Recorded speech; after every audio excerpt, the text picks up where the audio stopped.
Allez, salut à toutes et à tous. Je crois qu'on a déjà un peu du monde, dont l'ami Ponsetto, qui passe faire sa pub, vas-y, tranquille.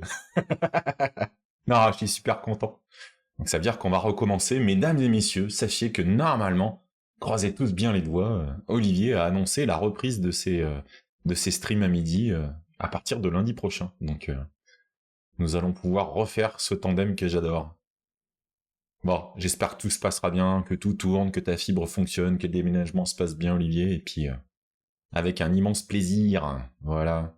Je vois qu'il y a aussi Gouze, je vois Fanny, Stéphane, bonjour à toutes et à tous. Et tout ça grâce à Xavier, hein, et ouais. Ça c'est un peu hallucinant, d'en être obligé d'aller s'adresser, enfin bref. J'ose même pas imaginer les redescentes de pression et les gens en charge d'éplucher ces emails pour ce genre de truc qui doit arriver, je pense, assez régulièrement. Bref. Ça mériterait un petit, je sais pas, quelqu'un qui saurait un petit peu faire de la conduite de changement dans les process ou quelque chose comme ça. Intervention VIP. Bon, eh bien écoutez, ça s'annonce bien, alors ça y est, on rentre. L'hiver approche à grands pas, mais c'est pas grave, les choses fonctionnent. Moi, rien de particulier. Si, ce week-end, ceux qui ont l'occasion de venir à Lyon, passer au parc de la Tête d'Or, il y a une exposition des statues qu'a fait Gueuluc, qui est le créateur de la BD Le Chat. Et il a fait une série de 15 statues. C'est vraiment, il y a tout son humour à la fois dans la statue, le sous-titre, le titre de la statue, il y a tout ce qu'il faut. Donc, si vous avez l'occasion, n'hésitez pas. S'il fait beau en plus, le parc en plein air, c'est sympa comme tout. En tout cas, ouais, je me suis régalé. C'était entre deux, euh, entre deux moments, on était à la cité un peu en famille, c'était les 25 ans. Salut Juju, bon anniversaire encore une fois, monsieur. Voilà. Alors peut-être qu'elles étaient à Bordeaux, Fanny, je ne sais pas. Donc peut-être bien, oui, oui, oui, c'est... euh, faudra que je retrouve, parce que du coup, je trouve vachement bien sur les statues, sur le socle, t'avais un petit QR code pour récupérer une appli dédiée à son expo, mais aussi à comment il a créé les différentes statues, et c'était super intéressant parce qu'il partait d'un croquis comme il fait d'habitude. Là, il fallait vraiment que ça soit quelque chose une seule case entre guillemets de BD, ou qui représentait ce qu'il avait envie d'exprimer. À partir du dessin, il faisait un mini assemblage fil de fer de ce que ça pourrait être comme structure, et après il travaille de la glaise dessus, et ça lui fait déjà une petite maquette. Et après, ce que je savais pas, c'est qu'il travaille sur un squelette métallique à grande échelle, enfin en tout cas à l'échelle finale. Il refait un moulage de glaise par-dessus, et c'est après qu'il vient travailler du métal par-dessus, qui vient couler, j'imagine. Enfin, c'est pas mal. Est-ce que je serais capable de trouver Gueuluc Expo le chat? En quel cas, je vous partagerai ça. Le chat déambule. Si, mais sur son site, tout bêtement, bah voilà, on a commencé par ça, c'était pas prévu, c'est parfait. Hop, ça a mis à jour, yes. Je vais zoomer un petit peu. Donc voilà, il a fait un certain nombre de... Voilà, alors il a exposé oui, au Parc Royal à Bruxelles, route de Guérande, et actuellement il y a 15 statues qui sont présentées à la ville de Lyon, donc jusqu'en mars 2026, dans l'allée de la Roseraie. Alors en cette saison, la Roseraie, vous n'avez pas grand-chose, mais voilà, c'est ce genre de statue. Voilà, moi je suis un grand fan de l'humour de Gueuluc, et il explique comment fabriquer, quel a été son process, donc voilà, vous voyez, il part de ses croquis, moi je trouve ça, enfin j'adore de toute façon tous les gens qui prennent le temps d'expliquer leur processus créatif, je trouve ça super. Il fait des petites structures comme ça, un peu en fil de fer, quoi. Voilà, alors carrément en fil de fer d'ailleurs. Et puis après, voilà, il vient mettre un peu, alors il fait en pâte à modeler le mini format. C'est marrant parce que j'avais vu la version anglaise et c'était Clay qui était utilisé, mais bon bref. Et après, il attaque un squelette en acier du format souhaité. Ah voilà, et il prend euh, la terre glaise que j'utiliserai pour modeler finira par piéger puis ouais, c'est ça. D'accord. Donc c'est pour ça qu'il fait un squelette en acier, c'est parce que la version taille réelle, il l'a fait anglaise qui est beaucoup trop lourde s'il n'y avait pas un squelette très solide. Voilà, donc on le voit, voilà, il fait toutes les finitions, mais c'est encore pas la taille finale, ça. Elles sont beaucoup plus grandes que ça, elles sont plus grandes que nous, donc on le voit travailler ça. Déjà, j'ai même pas eu toutes les étapes, bravo. Hein. Ah oui, d'accord. Des couches de silicone pour obtenir un moule, ok. Et ça fait un modèle de référence. Ah. Et c'est ce modèle fait à partir de son moule silicone qui fait un prototype, il l'envoie à une société qui va le scanner en 3D. Ah, excellent! Et donc ils mettent à l'échelle. Ah bah, j'ai raté ce côté-là, mais c'est vachement intéressant en fait. D'accord. Donc ça fait un chat en polystyrène de cette grande taille. Ok. Bah, je découvre en même temps que vous, hein, vous permettez. Hein. Voilà, il fait un moule en cire perdue. Donc j'imagine qu'il y a plusieurs pièces, et c'est là où il va pouvoir commencer à faire des coffrages. Voilà, exactement. Ah mais c'est génial, voilà. Je finirai de regarder ça. Je vous partage le lien. Je vous partage d'abord, hop, comme toujours, si vous voulez venir discuter avec nous de tout ça sur le Discord, voir les sujets qu'il y a après derrière. Et je vais vous mettre, c'était pas prévu, mais c'est avec grand plaisir que je vous partage le lien, voilà, sur l'exposition de Gueuluc. Et Stéphane nous dit, mon fiston était fan ado, ça lui a pris une autre sorte d'humour un peu second degré, un peu à la De Vos, c'est vrai, en jouant avec les mots. C'est vrai, il y a... Donc c'est dans un art plus graphique, mais dans ses textes et dans ses intentions, il y a un peu cette finesse qu'on retrouve dans ce que faisait Raymond DeVos. Tu as raison, Stéphane, ça ressemble. Salut, Messier Yougli, je n'avais pas vu que tu étais apparu entre-temps. Eh ben, c'était pas prévu de démarrer par ça, mais c'est cool. Moi, je voulais vous faire un petit coup de perversion avec un truc. Vous allez tout de suite comprendre que ça va pas aller loin. Tac. C'est 8BitDo qui fait une série spéciale. Et si je vais dans la partie... Alors, on peut aller sur Amazon, mais ils ont leur propre boutique. Je pense qu'ils l'ont en vente aussi, non tac, tac, tac. Voilà. Ça, c'est l'édition Xbox, mais c'est pareil. Ah non, elle est moins chère, l'édition Xbox. Ok. Limited Edition, c'est celui-là. Voilà. Mais non, c'est toujours pas celui-là. Parce que ça, c'est celui que je voulais vous montrer après. C'est que sur Amazon US. Mais pas du tout. Donc c'est pas c'est pas celui-là de lien. Ben, bravo Thierry. Ils ont un clavier, c'est celui-là alors ce coup-ci. En full alu et tout. Ouais, c'est celui-là. Voilà. Donc un clavier rétro pour les 40 ans de la NES. Donc un vrai clavier alu avec les switches qui vont bien et tout ça, mais bon, 500 balles pour un clavier qui de toute façon, comme vous pouvez le voir,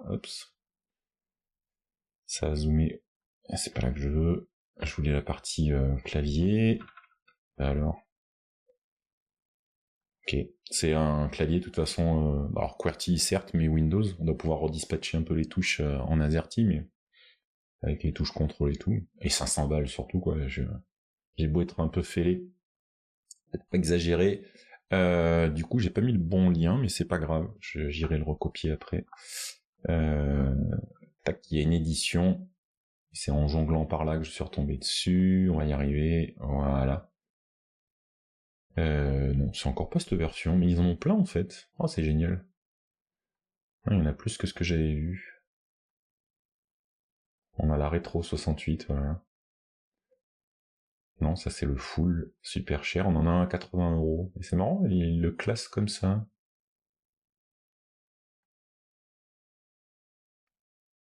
Ah, il me semblait qu'il y avait... Ouais, qui présentait... Donc faut descendre dans la page plus bas. Vous avez une version... Ah non, il n'y a que le stick sur celui-là. Ah, c'est celui-là. Vous avez une version, une édition Commodore 64. Une version NES, Famicom et M, je sais pas, honnêtement. J'avoue. Qu'est-ce que c'est censé représenter? Ils mettent dessus... La M édition, j'avoue, j'ai pas la ref. Je sais pas ce que c'est censé représenter. Zut, bah si vous savez, n'hésitez pas à le dire. c'est pas très grave. C'est pas très grave. Donc voilà, c'était juste pour vous mettre une petite tentation. Ah bah la différence de prix, celui-ci c'est un châssis full plastique. L'autre c'est full alu. Enfin, c'est pas tout à fait les mêmes composants dedans, donc non. Si tu regardes les prix des claviers, quand tu veux vraiment des claviers, ça peut monter même au-delà de ça, hein, les gros claviers. Voilà, à destination de gens fanats de claviers. J'aime bien les claviers, mais tu vois déjà mon Logitech, je le trouve déjà un peu cher et il me va bien. Donc voilà, je voulais vous partager cette petite chose, mais on a plein de trucs, et notamment, je vous ai diffusé ça, ça aurait pu être un message de Olivier d'ailleurs, ce genre de choses. Je crois que c'est Beersteak qui l'a diffusé celui-là. Et ben c'est du code basique au sens le langage basique, qui a été un peu réécrit, réadapté, parfois fixé par la personne qui publie ça. Et vous avez des adaptations du Pong, du TRS-80, du jeu de la vie, vous avez pas mal de choses comme ça. Et vous voyez aussi le code. Donc si on prend, j'en sais rien, parce qu'il y a un petit simulateur avec un petit émulateur, pardon, voilà. Donc là, si vous voulez les instructions, je sais pas si je peux zoomer. Est-ce que ça va vous... Ouais, si, vous voyez un peu mieux quand même. Hop là. Le problème, c'est que si je fais ça... Voilà, si ça a gardé le zoom, parce que ça avait mis plein de touches bizarres au milieu. Si je lui demande les instructions, voilà, c'est le fameux Moonlander. Donc, je sais pas quelles touches sont utilisées, mais surtout ce qui est intéressant, c'est qu'il fournit le code source après, et il donne les explications par zone un petit peu, soit parce qu'il y a quelque chose à préciser sur ce bout de code, soit parce que il a modifié quelque chose et il voulait expliquer pourquoi. Et je trouve ça super intéressant, son approche de donner toutes ces explications-là. Donc vous avez tout le code au final, d'accord? Et si je continue là, voilà, alors c'est vous avez un objet qui descend avec la gravité et vous devez donner des impulsions de puissance. Donc il faut en donner suffisamment pour ralentir et pas arriver trop vite au sol, mais il faut pas non plus griller tout votre fuel. Donc j'ai aucune idée de l'algorithme qui est utilisé. Voilà, on descend à moins 42, je pousse à 42, donc je sais même pas si ça a fait quelque chose. Oui, on est descendu à 24, c'est très bien. Est-ce que je peux lui dire d'en mettre moins la fois d'après? Je vais en mettre 24. Ça continue de ralentir, on a perdu du fuel, mais tout va bien. Et est-ce que le fait d'avoir fait j'ai fait deux fois du thrust, si je mets 0, ça continue de descendre? Non, ça remonte un petit peu, et vous voyez, on se décale au fur et à mesure sur la droite. Voilà. Donc on doit pouvoir gentiment continuer. Voilà, donc je sais pas s'il faut mettre des petites valeurs, ou... Je vous avoue que je sais pas, je pensais le voir descendre plus régulièrement. Mais ça va à droite, alors est-ce que la cible est à droite? Ah non, c'est que la cible c'est sur le côté gauche, l'atterrissage, c'est peut-être ça. C'est bizarre cette histoire. Je vous avoue que moi j'avais l'habitude sur Spectrum, le petit jeu, c'était de descendre au fur et à mesure, mais bon. Bref, est-ce que je peux perdre? Est-ce que je balance voilà, une grosse poussée, là, tac, on se retrouve à avoir une poussée positive. Oui, on est remonté. Donc ça marche bien. On va se laisser tomber.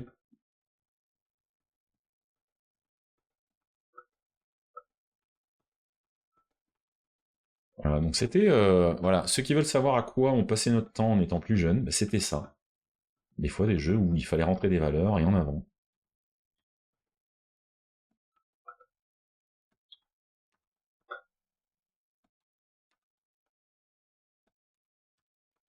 Est-ce qu'on va s'écraser? Est-ce qu'on va atterrir? Le suspense est terrible. Donc en mettant 5, j'ai l'air de me maintenir là, mais j'arrive bientôt à 0, c'est ça? Je sais pas à combien il faut être pour atterrir, parce qu'il n'y a pas les instructions. Allez, on va s'écraser une bonne fois pour toutes.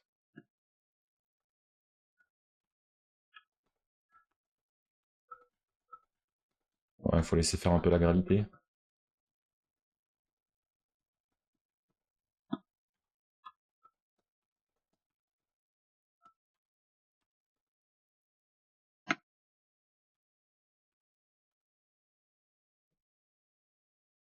Voilà. Mon vaisseau a atterri à moins... Alors à 60 km/h, on sait pas pourquoi avec les chiffres que j'avais, mais peu importe.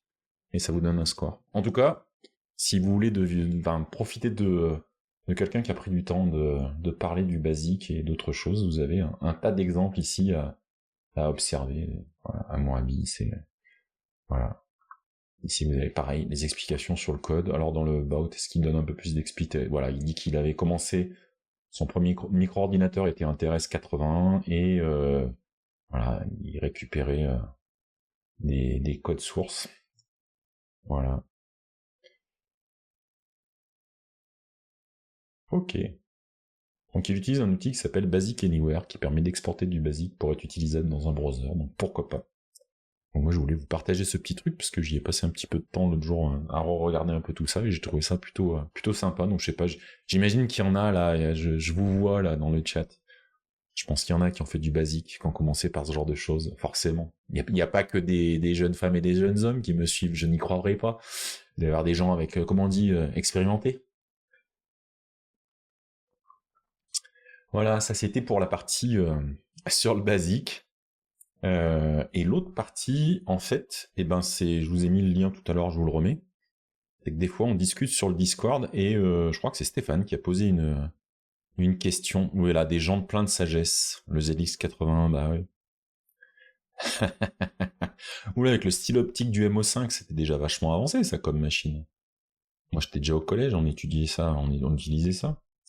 Donc, Stéphane nous a posé des questions, en fait, c'était sur UV, en tout cas en tant qu'outil. Je vous en ai déjà parlé plusieurs fois. Je me suis dit que c'était peut-être l'occasion de vous parler un petit peu plus en détail, même si on en avait déjà parlé. Et surtout, là, vous pouvez commencer si vous avez des questions. Donc, je vais vous mettre le lien déjà de base.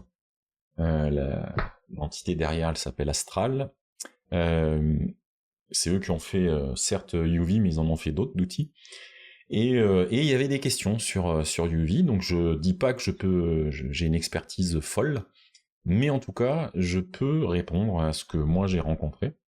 Donc la première question, Stéphane, c'était un peu autour de la maturité de l'écosystème, qu'est-ce qu'on risquait à passer à UV par rapport à PIP. Et en fait, la réponse, c'est que c'est conçu pour... alors peut-être que là, c'est peut-être dans les articles de blog qu'ils avaient vus à l'époque, mais vraiment, ils ont eu l'approche d'y aller par petites touches.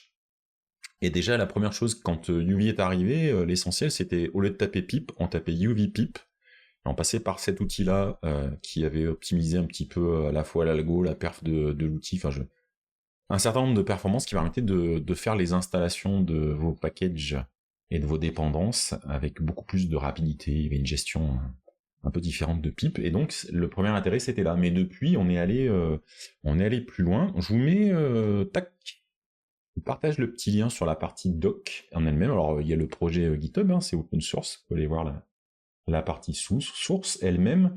Et aujourd'hui, je pense que ça va même au-delà. Dans les highlights, ils vous disent que ça peut remplacer PIP pour la partie gestion de dépendance. PIP Tools, c'est encore un peu un complément autour de la gestion des dépendances. Il y avait d'autres possibilités pour gérer le fait de mettre à jour, bref. Pepix, c'est quand vous voulez avoir un outil, au lieu d'installer la librairie, en fait, ça installe plutôt un outil, donc ça le fait bien. Poetry, c'est une autre façon de gérer les environnements. La première chose un peu symptomatique, c'est qu'au lieu d'avoir un requirement.txt, on va avoir un fichier au format TOML, qui du coup est d'ailleurs repris, parce qu'il y a vous savez, le langage Python est géré par les PEP, les propositions de modification du langage, et il y a une PEP qui définit la gestion de dépendance, et notamment le fait d'utiliser ce format TOML. Donc UV est compatible avec ça sans rien casser. Pyenv, Virtualenv, c'est deux outils pour gérer, je vous ai toujours dit, n'utilisez pas le Python de votre système s'il y en a un, et en tout cas ne mélangez pas tout. Faites un environnement virtuel dédié à votre projet, comme ça les librairies sont bien pour ce projet-là, et pas mélangées pour tous. Et Twine, si je dis pas de bêtises, c'est un outil qui vous permet de gérer votre packaging et de pouvoir pousser au final dans PyPI par exemple, en tout cas dans les registries de package. C'est IKEA derrière, format TOML. Est-ce que c'est comme Gradle avec Maven, UV utilise les repos de PIP ou a ses propres repos? UV continue aujourd'hui par défaut d'utiliser PyPI, mais de la même façon, PIP, qui utilise par défaut PyPI, a la possibilité d'utiliser d'autres repos. Donc là, c'est possible aussi. Une fois que j'ai dit que ça remplaçait tous ces outils, moi le gros énorme avantage, c'est que je crée mes environnements virtuels avec et je fais mes installations de dépendance et que c'est tellement rapide et je veux même pas savoir la magie noire exacte, peut-être qu'il y a un cache sur la machine, peut-être qu'il y a un cache ailleurs, que c'est l'algo qui est meilleur, je sais pas. En tout cas, si vous avez le moindre doute sur un environnement, sur un projet, vous le dégagez, vous refaites, alors, plusieurs approches, j'essaie de vous montrer tout ça. Si vous gardez les approches entre guillemets à l'ancienne, vous faites d'abord un UV V-env qui va créer un environnement, on va regarder un peu la doc au passage, un environnement virtuel, et puis derrière, vous faites un UV pip install avec votre fichier de requirement et en avant. Maintenant, si vous voulez aller plus loin, et c'est un petit peu les éléments qui sont mis là-dedans, il y a, pour info, tous les outils là que font les équipes d'Astral, c'est développé en Rust au lieu d'être développé en C ou en C++. Et du coup, ça se sent sur plein de petites choses, et notamment, il y a la capacité de gérer avec UV l'initialisation d'un projet. On a UV init qui va vous créer le fameux fichier TOML qui va vous faire un peu de scaffolding, et c'est inspiré de ce qu'on voit dans le monde Rust, dans l'écosystème Rust, avec tout ce qui est cargo. Et petit à petit, ils vont un peu dans cette direction. C'est-à-dire que, si vous voulez franchir l'étape d'après et gérer avec ce fichier TOML, il y a quand même pas mal d'autres avantages, et notamment, vous ne faites plus des UV pip install, vous faites des UV add, et ça va rajouter la dépendance dans le fichier, ce qui permet, quand vous récupérez le projet, de faire juste la commande UV sync, il va savoir qu'il y a ce fichier TOML, et dedans, il a tout ce qu'il faut pour tout reconstituer d'un coup, et c'est pas mal du tout. Qu'est-ce qu'on a d'autre de toute façon, on va faire un petit peu le tour. On a une petite feature qui est sympa, mais j'en avais parlé, est-ce qu'il donne les détails? Vous pouvez, alors c'est pas forcément de premier abord très intéressant, mais si vous avez un fichier Python que vous voulez utiliser comme un script, vous pouvez taper uv run et le nom du fichier Python. Je l'intérêt, et je pense que l'exemple est après. Voilà.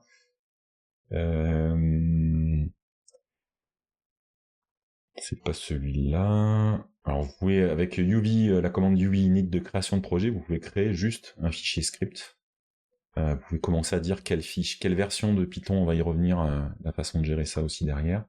Mais je voulais aller sur, voilà, c'est ce format-là. Ils mettent pas la PEP correspondante. C'est cette syntaxe dorénavant qui a été acceptée. Et au lieu d'écrire un fichier qui représente votre application Python, qu'elle soit script ou application, peu importe, plus un fichier quel qu'il soit, requirement.txt ou le fichier TOML qui décrit les dépendances du projet et comment il est articulé, vous pouvez mettre un certain nombre d'informations dans ce formalisme de commentaires en en-tête de votre fichier de script Python, et lui, il sait que si le Python que vous êtes en train d'utiliser, utilisez toujours un environnement virtuel, je le répète, mais s'il n'a pas les dépendances d'installer, au passage, il va vous les installer, puis lancer le fichier d'un seul coup. Ce qui facilite un petit peu la distribution de scripts. Je sais pas s'il remet, je voulais retrouver le... Non, il recite pas la proposition qu'il avait fait. C'est JMangLag, tout à fait Stéphane, c'est exactement la même idée derrière. Hein. C'est d'avoir un en-tête qui décrit tes dépendances. Voilà, mais ça peut aller encore un petit peu plus loin, il y a une façon de rajouter, mais c'est beaucoup de choses qui sont dans le fichier TOML qui sont aussi acceptées là. On va peut-être les voir dans la partie using... non, pas using tool... Ouais, c'est moi qui fasse dans ce sens. Donc il y a la partie qui remplace PEPX, c'est qu'il y a la possibilité d'utiliser cet outil pour installer un outil qui va vous servir dans l'écosystème. Et on va voir derrière, le premier truc qu'on peut faire, c'est UVXRef qui va lancer le linter écrit par Astral. Et je vous montrerai dans la foulée, mais il y en a plein d'autres de petits outils. Vous allez trouver beaucoup en ce moment UVX, qui va être l'équivalent de l'univers JavaScript, quelque part de NPX. Vous allez trouver NPX et UVX pour lancer tout ce qui va être les serveurs MCP. Vous allez en trouver pas mal, c'est une façon sympa de lancer. Ça c'est un petit one-liner, voilà. Au passage, plutôt que de faire un python-m http.serveur, vous pouvez lancer cette commande-là et ça vous lance un petit serveur HTTP statique dans le répertoire où vous êtes. Donc voilà, UVX et toutes ces subtilités. Vous avez le UV init dont je vous ai parlé qui va rajouter un petit readme, qui va faire une petite notation, savoir quelle version vous utilisez de Python, qui va avoir le PyProject.toml qui va décrire un petit peu la suite. Vous avez le concept de UVlock évidemment pour le lock des dépendances, et puis après vous allez avoir des informations sur le projet lui-même qui peuvent être utilisées outre les dépendances pour si vous créez un package. Non mais franchement Stéphane, je vois que tu dis que tu as un workshop dans un mois et que tu te demandes si tu vas basculer sur UV.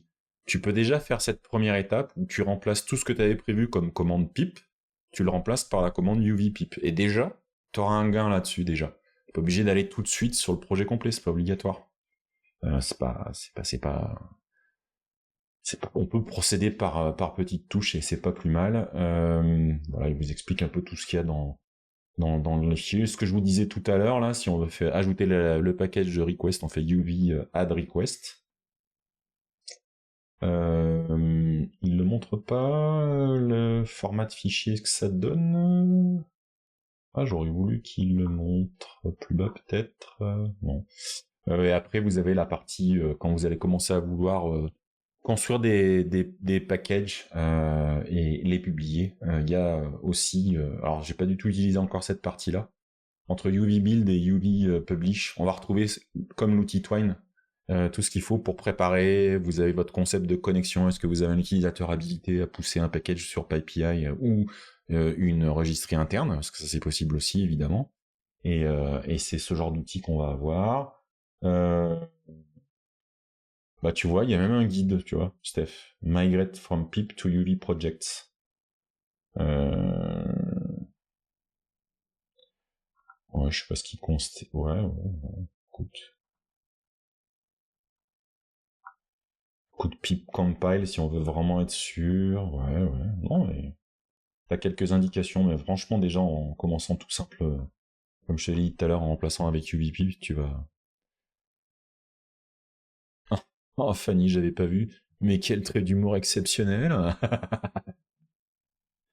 Et après les dads jokes, attention, voici les moms jokes. Et le niveau est très élevé également. En plus, ça lui va bien le one-liner, ça fait ressortir ses yeux. Ta-la-ta-ta. Je vais vraiment me créer un petit ballon à la caisse claire ou un petit générique quand il y aura des super vannes dans le chat parce que vous êtes vraiment très très fort et très très forte. Donc tu vois tous les outils, même la pip compile, bah tu peux aussi faire avec UV pip compile et ainsi de suite. Il t'explique comment migrer dans le PyProject toml. Ça n'a rien de très très compliqué. Ça promet pour demain soir. Je sais pas s'il sera maquillé demain soir, pour lui demander.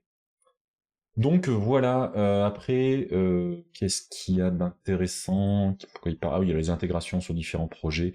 Il y a par exemple des actions dans GitHub, dans les GitHub Actions, et j'ai pas vérifié si les GitHub... Si, les GitLab Actions aussi ont un truc maintenant. UV vous explique un petit peu comment vous allez pouvoir intégrer dans votre CI/CD. C'est jamais très complexe, mais il vous donne... voilà, il y a des images utilisables, il vous explique comment ça fonctionne. Et voilà, celui sur lequel j'ai pas cliqué, je voulais vous en parler aussi, c'est que maintenant, il y a aussi la possibilité d'installer Python lui-même. Alors, UV Python install va installer la dernière version, la latest, mais vous pouvez bien évidemment mettre par exemple, je veux installer la 3.12, ou alors je veux installer la 3.11 et la 3.12, et ça va installer un Python qui est un Python qui ne sera pas mêlé aux dépendances des librairies système, mais un Python standalone.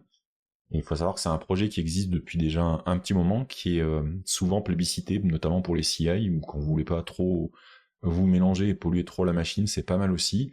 Et le projet standalone, alors là, je pense qu'on peut passer par le site d'Astral lui-même, et c'est un article de blog qui date de cet été, il me semble. On va parler des autres outils jusque... Voilà. Tac. Non, décembre. Donc ça fait bientôt un an. En fait, ils ont pris ce qu'ils appellent le stewardship du projet Python Build Standalone.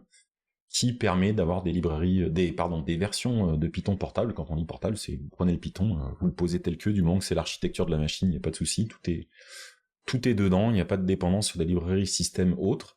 Ce qu'ils ont proposé, c'est de prendre en charge à la fois l'infrastructure nécessaire pour les nombreuses builds qu'il faut produire, le fait d'héberger ces versions, et puis maintenant, alors vous pouvez les récupérer, il y a une page de download, mais vous pouvez utiliser maintenant UV pour récupérer ces versions de Python, et je trouve que c'est vraiment intéressant. N'hésitez pas, j'attends toujours vos questions, n'hésitez pas sur UV.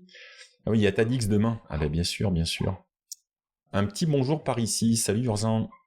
Oui, le ballon c'est un must, hein, je suis d'accord. Va falloir que je me fasse ma petite soundboard, il n'y a pas de raison.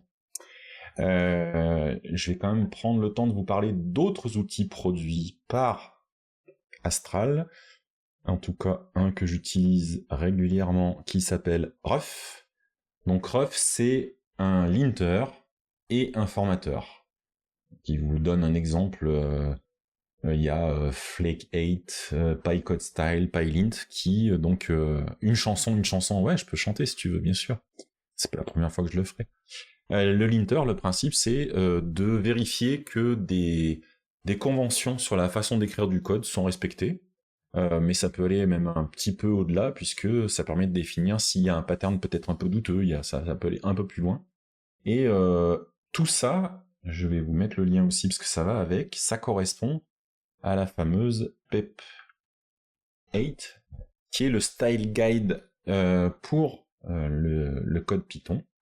Donc le linter, bien sûr, on peut mettre des exceptions, tout est géré au niveau de Ruf dans la façon de faire, mais voilà, c'est ce genre de bout de code, voilà, pour la lisibilité, pour plein de choses, et donc le linter, Ruf, permet ça, et il y a aussi un formateur qui permet donc de jumeler ça et d'avoir dans votre environnement, vous pouvez l'utiliser en automatique, hein, comme d'autres formateurs, d'autres linters, et ça va vous faire à chaque sauvegarde de fichier, ça vous fait la vérification, ou alors vous l'actionnez, ou alors vous le passez aussi pour vérifier dans votre CI/CD que vous êtes conforme à vos specs de façon de coder, puisqu'on peut bien sûr enrichir Ruf avec des règles qui seraient des règles propres à votre projet, votre entreprise, peu importe. Donc ça va encore au-delà. Encore une fois, l'intérêt, c'est une très grande rapidité. Je crois qu'il y a un endroit... où est-ce qu'il y a l'exemple? C'est peut-être dans le projet sur GitHub ou sur la homepage. J'ai essayé de vous retrouver ça parce que c'était assez bluffant, voilà.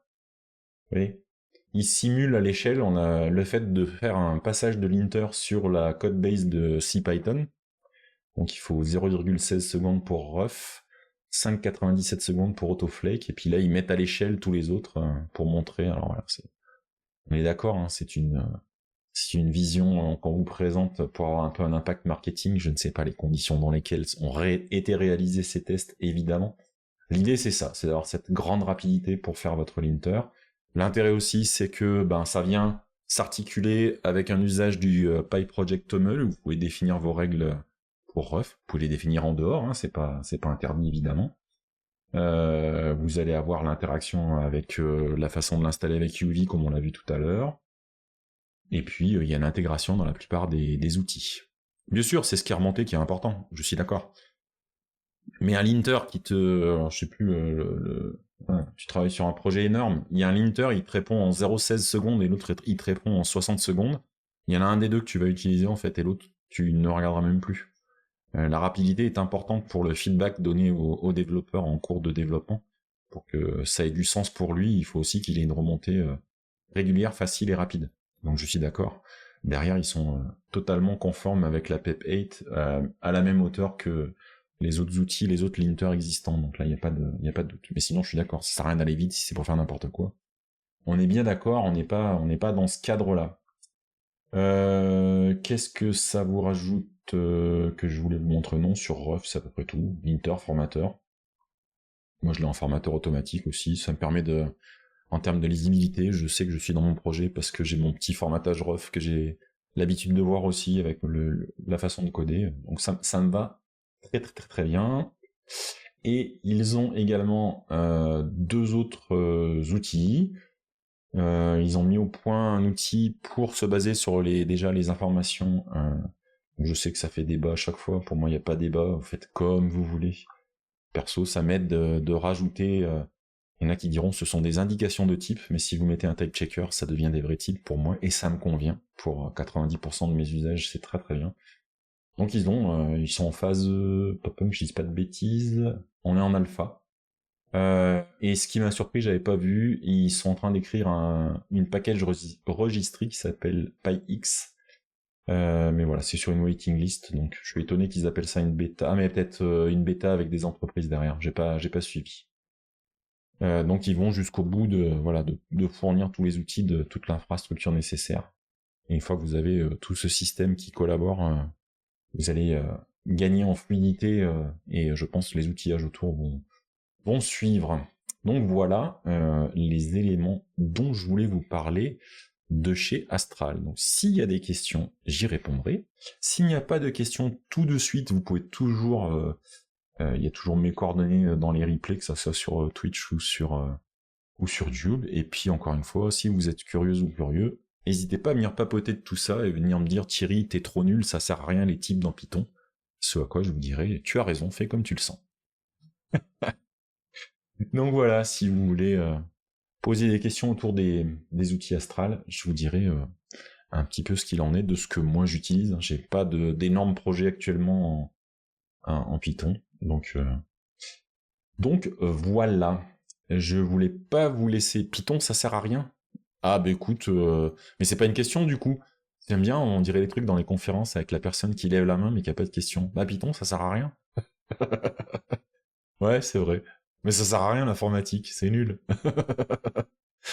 Faut se remettre au jardinage pour survivre bientôt. Ça sera important d'être maçon. Ça sera plus utile d'être couturier, couturière, d'avoir des connaissances en cuisine et autres. On pourra survivre après l'apocalypse, c'est ça, Olivier? Je n'ai pas une question, mais une remarque. Oui, c'est ça, Fanny, c'est exactement les... Oh là là, mais il y a longtemps que ça m'est pas arrivé, ça. Tu jardines maintenant, mais c'est bien, c'est une très très bonne et très riche idée. Je ne saurais qu'encourager les gens qui le peuvent de jardiner, il y a plein de solutions maintenant. Et c'est toujours une bonne idée. Je ne pouvais pas, j'essaie de faire un rythme régulier là-dessus aussi, puisque vous savez que je suis de plus en plus un grand camé de différents jeux vidéo. Je vous partage celui-ci, et puis je vais vous le montrer, ça sera le final de l'émission. Ça s'appelle Ball X Pit, je pense que c'est Ball Cross Pit à mon avis, qui est un jeu un peu compliqué à décrire. Alors il y a deux vidéos en même temps, donc ça doit pas aider à la visibilité, puis je le refermerai derrière. Mais en tout cas, voilà, on voit dans la partie basse là, vous avez un petit personnage qui va envoyer des balles, certaines avec des capacités spéciales, d'autres pas. Et l'idée, c'est d'éliminer un petit peu toutes ces petites dalles avec des créatures qui vous arrivent dessus. Et de temps en temps, il y a un boss. Donc il y a un peu un côté, vous savez, comme dans Puzzle Bobble, où on choisissait la ligne dans laquelle on allait tirer. Il y a un côté Space Invaders, puisque vous allez avoir des ennemis qui viennent jusqu'à vous attaquer tout en bas. Vous avez aussi un côté arcanoïde, parce que vous cherchez les rebonds. Enfin, il y a un cumul, et ouais, c'est possible que je sois un peu tombé dans la marmite de celui-là. Le principe, c'est un peu comme c'est un peu un roguelite en fait aussi. C'est-à-dire que vous n'allez pas réussir forcément du premier coup. Et à chaque itération, alors je dis votre personnage, mais très rapidement vous en débloquez d'autres. Donc les personnages ont des capacités différentes. Vous allez avoir des balles que vous allez découvrir différentes. Là, ce qu'on vient d'apercevoir sur l'écran, je pense que dans la partie que je vous ferai, on en verra un peu. J'aurai peut-être pas le temps de faire une partie complète, je suis en train de voir, mais c'est pas grave. Vous allez avoir la possibilité de fusionner les éléments. Par exemple, qu'est-ce qu'il peut y avoir? Vous avez un élément, vous avez une boule qui a une capacité à geler les adversaires. Donc elle a la propriété de gel. Vous en avez une autre qui s'appelle le vent, par exemple, et vous cumulez les deux et vous avez un petit ouragan glaciaire qui est pas mal.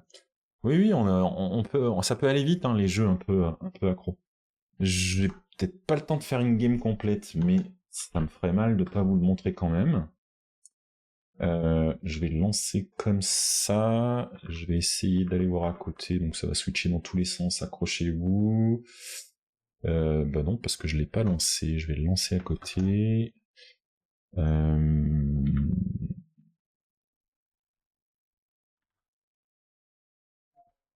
Ça y est, je suis perdu. Je suis perdu. Attendez, je balance la partie audio. Hop. Et... Oh là là, la mémoire, mon brave monsieur, à mon âge, c'est plus ce que c'était. J'ai perdu le nom de l'outil qui me permet de vous faire entendre le son. C'est malin, ça. C'est très très malin. C'est très très très pas malin. C'est LP, quelque chose. Oh là là. Allez, on n'a pas honte, hein. Je me touche tellement. Loopback, voilà. Donc je vous ai parlé un certain nombre de fois. Hop. Et je vais activer le son du jeu dans Loopback. Donc l'autre fois je vous avais montré Before We Leave, que je vais enlever de mon setup et je rajoute à la volée.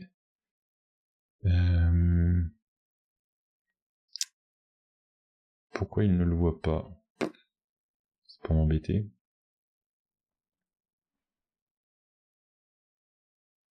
Peut-être que vous l'entendez déjà en fait.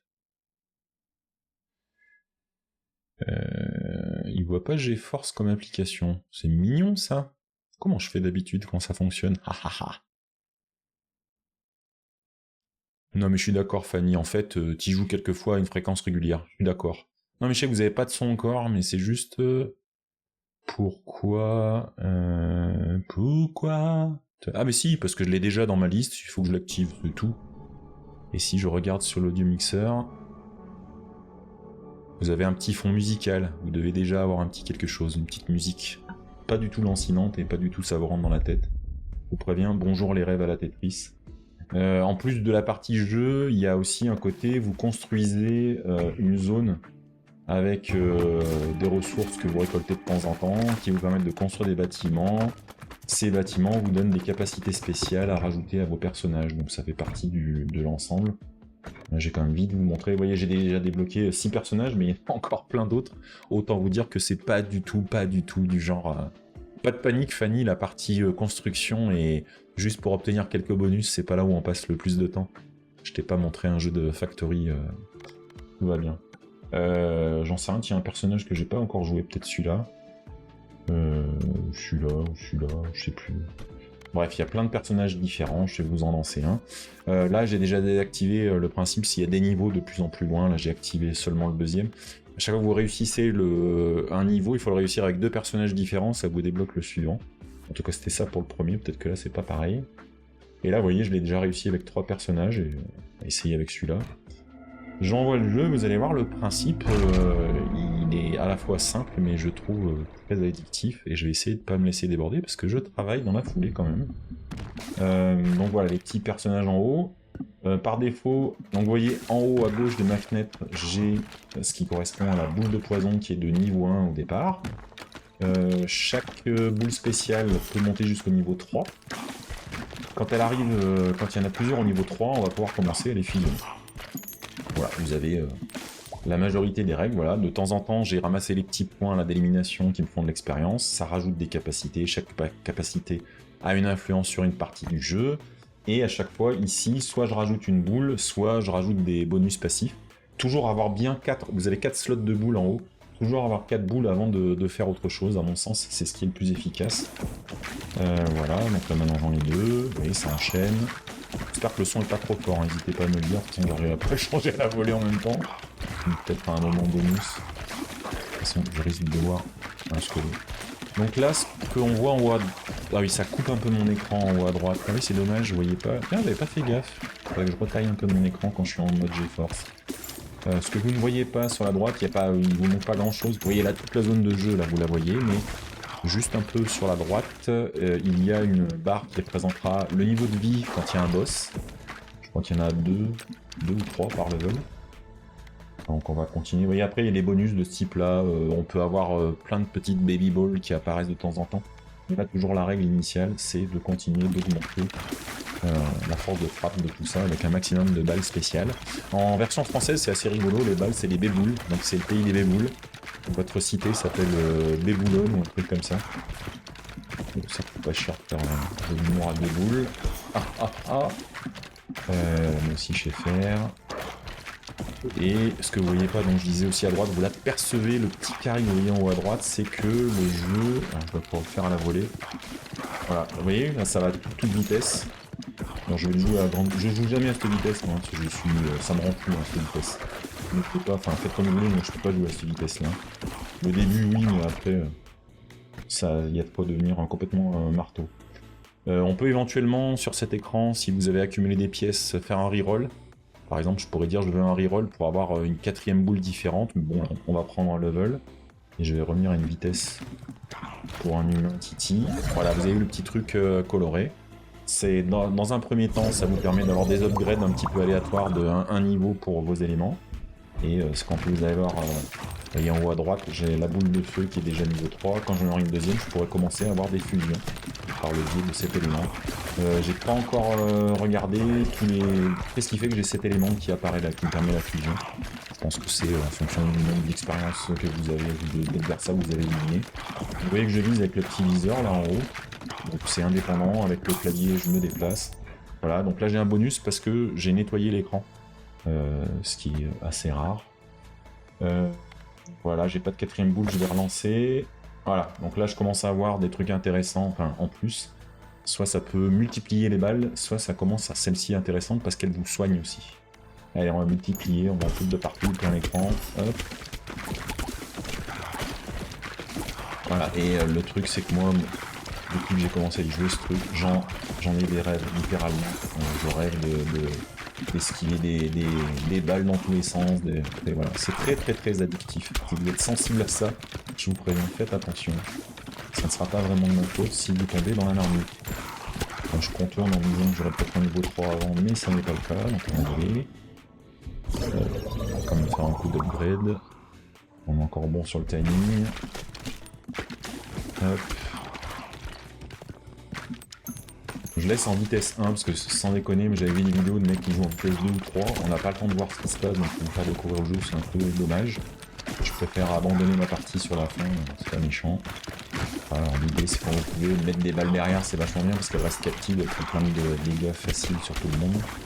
Mais il faut jamais oublier que les personnages descendent vos adversaires au fur et à mesure.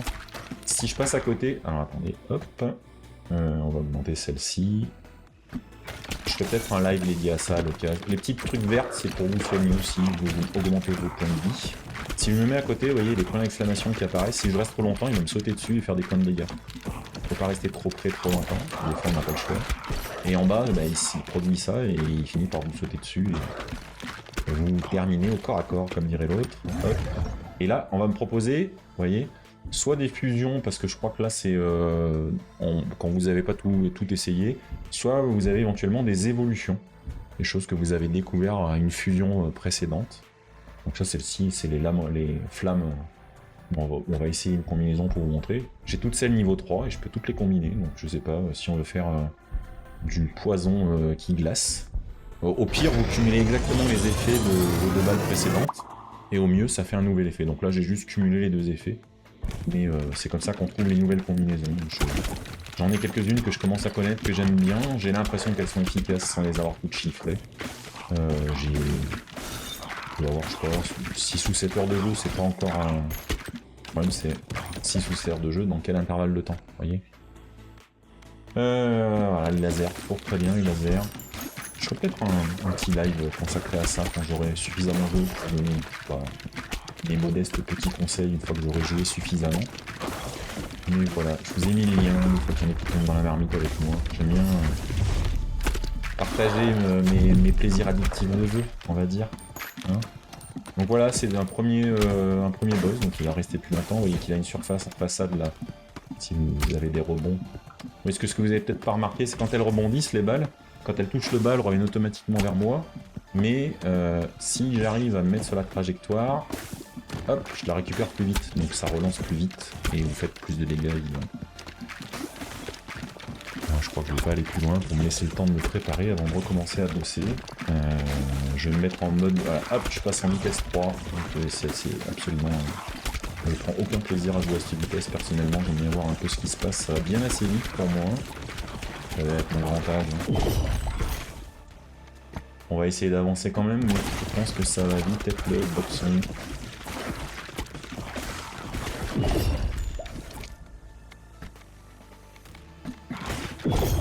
Hop, j'ai des potions qui peuvent apparaître aussi pour vous soigner encore plus. Hop. Et là, on va essayer de terminer le boss. Là, ça va finir, comme quoi. Comme quoi, tout est possible. Et on va faire une nouvelle évolution, je pense. Non, fusion. On va essayer les flammes avec le laser. Est-ce que ça fait quelque chose? Ça vaut pas commando. Il faut pour tout le monde les jeux. Tout le monde s'éclate. C'est pour ça les jeux.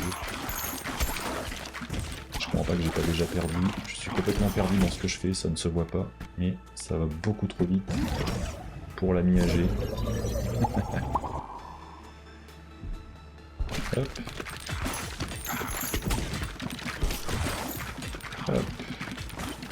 Donc vous voyez qu'au bout d'un moment, il me balance des flèches qu'il faut que j'évite, évidemment. Et plus vous allez progresser au sein d'un niveau, et plus vous allez aussi progresser vraiment au niveau de coup. Ça arrive beaucoup plus vite. Dans le deuxième niveau, vos adversaires commencent à avoir des petits boucliers qui font qu'ils sont insensibles sur une des directions.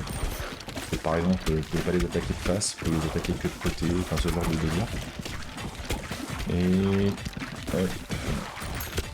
Encore une petite fusion.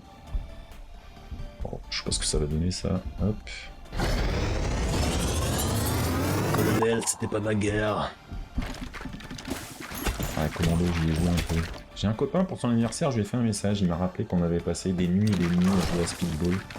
Que je prenne le temps de me trouver un petit émulateur qui tourne la route, soit pour Atari, soit pour Amiga, et me relancer dans des petites parties de Speedball. Je suis sûr de deviendrai fou et que je serais peut-être même plus joué comme je jouais à l'époque. Bon, je vous confirme que c'est un peu le boss, là, cette vitesse-là.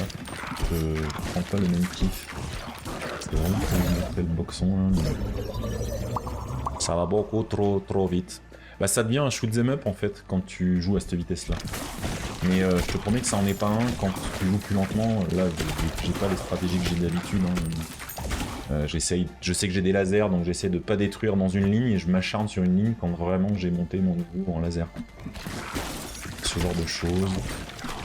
Allez, je vous jure, je prends zéro plaisir, là, ça ne m'intéresse plus à cette vitesse-là. Je le remets à cette vitesse et je vais rester là jusqu'à ce que je morde ma mort lente. Ah, il m'a quand même éliminé. Alors, je vais le laisser faire tous les dégâts qu'il veut. Là. Allez, on va terminer comme ça, c'est pas très grave. Ainsi, je vous montre le boss suivant. Ah ouais, vous n'aurez pas le temps de le voir. Voilà, si. Et il y en a encore un troisième. Il y a encore un... Ah, les souvenirs du club info avec Speedball. Bah, moi, c'était chez moi et c'était là où on cassait les... Où on cassait mes manettes un peu trop souvent. Mes Speedmasters. Voilà. J'espère que ça aura donné envie à quelques-uns d'entre vous de tester ce jeu. Hop, avant de lancer, on va faire une petite récolte. Voilà. Et on va quitter pour... Toc.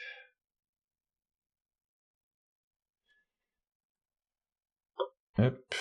C'est ça le problème de faire des séances de jeu en plus, c'est qu'on se retrouve avec une émission vachement plus longue. Voilà, j'espère que je vous ai montré des petits trucs intéressants entre le début avec le basique, les claviers 8-bit Do, les statues de Gueuluc. Si vous passez à Lyon la voir, dites-le moi, si je suis dans le coin, je reviendrai la voir avec vous peut-être. Voilà, tout ce qui était avec Astral, tout ce petit jeu, voilà. Et puis quelques infos sur UV, et n'hésitez pas à venir papoter avec nous dans le Discord. Sur ce, je vais faire un micro-break avant d'enchaîner, et en plus, hop, on enchaîne sur une réunion, sinon c'est pas drôle.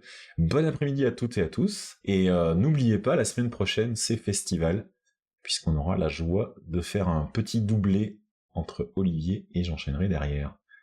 Ciao à toutes et à tous, passez une excellente semaine, et à lundi prochain, ciao!